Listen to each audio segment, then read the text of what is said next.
Eagle जो होता है इसकी कुल उम्र 70 साल की होती है, लेकिन एक ऐसी कंडीशन आती है जब वो 40 साल की एज में आता है तो बिल्कुल अपनी जिंदगी समझिए जीने की उम्मीद खो देता है। एक ऐसी अवस्था उसकी आ जाती है जिस समय में उसका चोंच जो होती है वो पूरी तरीके से बेंड हो जाती है, यानी मुड़ जाती है। जो उसके नाखून हो जाते हैं बड़े बड़े हो जाते हैं, मुड़ जाते हैं, वो भी बेंड हो जाते हैं। और जो उसके पंख होते हैं पूरी तरीके से बॉडी से चिपक जाते हैं। 40 साल की एज में चिपक गया बॉडी से, पूरी तरीके से अब उड़ नहीं सकता है। चोंच पूरी तरीके से बेंड हो सकती है, वो किसी शिकार नहीं कर सकता है किसी का।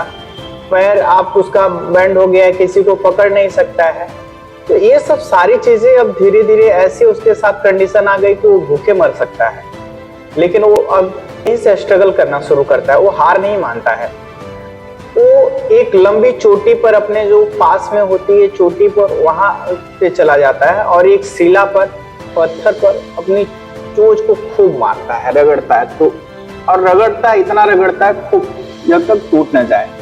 और बेचारा ईगल पूरी तरीके से लहूलुहान हो जाता है, लेकिन वो वहां पर हार नहीं मानता है। जितना भी दर्द होता है उसको सहता है, पूरी तरीके से लहूलुहान हो जाता है, चोंच पूरी तरीके से टूट जाती है। और एक ऐसी कंडीशन आती है धीरे धीरे फिर चोंच नहीं आ जाती। ऐसे अपने पैरों को भी पूरी तरीके से तोड़ता है, नाखूनों को खूब रगड़ रगड़ के शिला पर तोड़ देता है और तोड़ने के बाद फिर नया नाखून पैदा हो जाता है।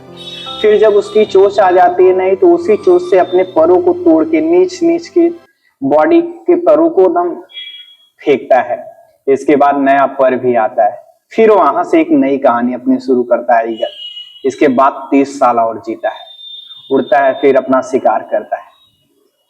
ये आपको कहानी सिखाती है कि आपकी भी जिंदगी में ऐसे बहुत चीज आती है जिसको आपको लड़ना पड़ेगा, मुसीबतों का सामना करना पड़ेगा।